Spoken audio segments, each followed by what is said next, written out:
Hello,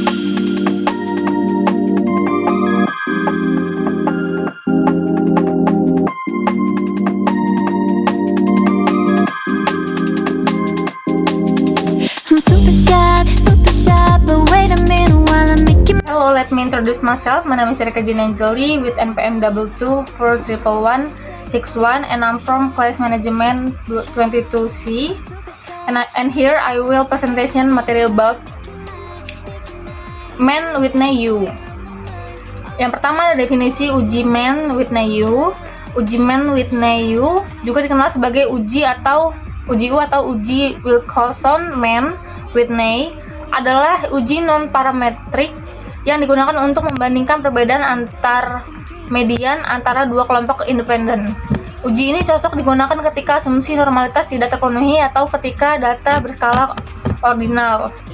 Langkah-langkah uji man with NAU yang pertama ada menyusun data. Data dikelompokkan berdasarkan kelompok atau variabel yang ingin dibandingkan. Kemudian ada penetapan hipotesis. Hipotesis 0 atau HO, tidak ada perbedaan signifikan antara dua kelompok. Kemudian ada hipotesis alternatif atau H1, terdapat perbedaan signifikan antara dua kelompok. Kemudian ada penetapan tingkat signifikan. Menetapkan tingkat signifikan biasanya 0,05 untuk menentukan batasan dalam menolak atau tidak menolak hipotesis 0. Kemudian ada perhitungan statistik uji. Menghitung nilai U untuk merupakan jumlah peringkat dari salah satu kelompok. Statistik U dapat digunakan untuk menentukan apakah perbedaan antara dua kelompok adalah signifikan.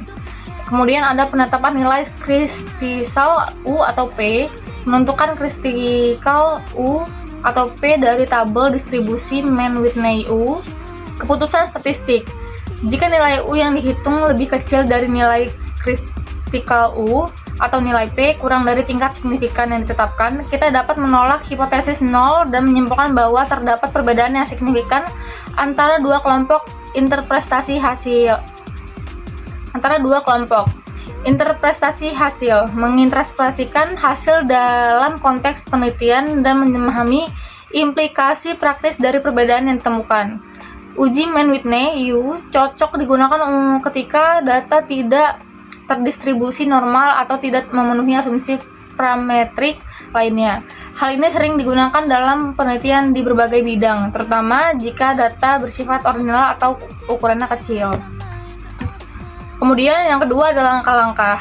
Berikut adalah langkah-langkah umum untuk melakukan uji man with NAU. Yang pertama ada penyusunan data. Kumpulkan data dari dua kelompok yang ingin dibandingkan. Pastikan data bersifat ordinal atau interval. Susunan data dalam satu set untuk setiap kelompok. Kemudian ada penetapan hipotesis. Menentukan hipotesis 0 atau HO dan hipotesis alternatif atau H1. Contohnya adalah HO, tidak ada perbedaan signifikan antara dua kelompok, dan H1, terdapat perbedaan signifikan antara dua kelompok. Penetapan tingkat signifikan. Menentukan tingkat signifikan, misalnya 0,05 sebagai batasan dalam menentukan apakah kita akan menolak atau tidak menolak hipotesis 0. Memberikan peringkat atau ranking. Gabungkan kedua set data dan berikan peringkat pada semua nilai yang ada, dari yang terkecil hingga yang terbesar. Peringkat diberikan jika ada nilai yang sama, dan digunakan peringkat rata-rata jika terdapat pengulangan nilai. Perhitungan statistik uji. Hitung nilai U merupakan jumlah peringatan dari satu kelompok. U dapat dihitung dengan rumus matematis yang melibatkan jumlah peringkat dan ukuran sampel. Penetapan nilai kritikal U dan P atau P. Tentukan nilai kritis U atau nilai P dari tabel distribusi man with NAU atau dengan menggunakan perhitungan statistik. Keputusan statistik.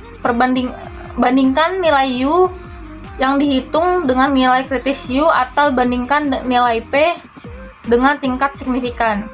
Jika nilai U kurang dari atau sama dengan nilai kritis U, maka nilai P kurang dari A, kita dapat menolak hipotesis 0.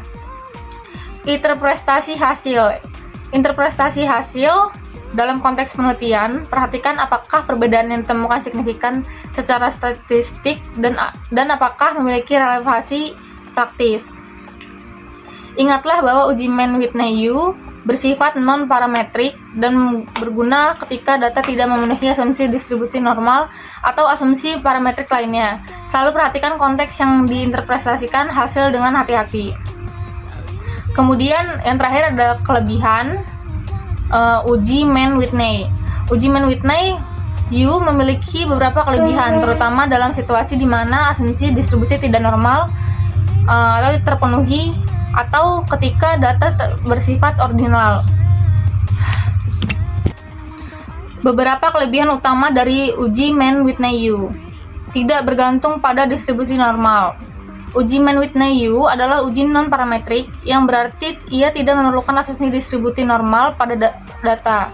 Hal ini membuatnya sangat berguna ketika data tidak distribusi normal. Kemudian ada cocok untuk data ordinal.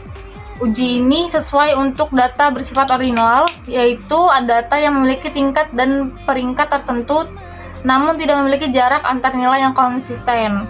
Kemudian ada tidak sensitif terhadap pencilan atau outlier.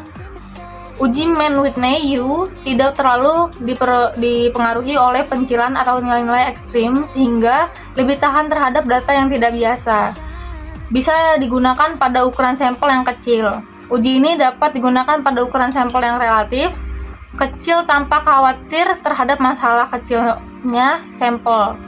Yang terakhir ada sederhana dalam perhitungan.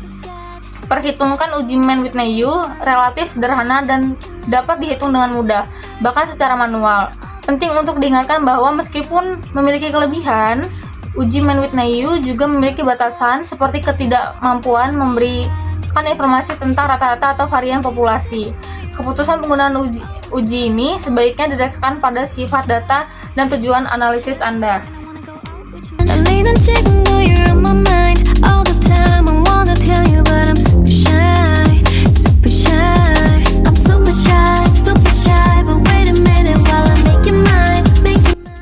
Sekian presentasi yang bisa saya sampaikan. Saya ucapkan terima kasih.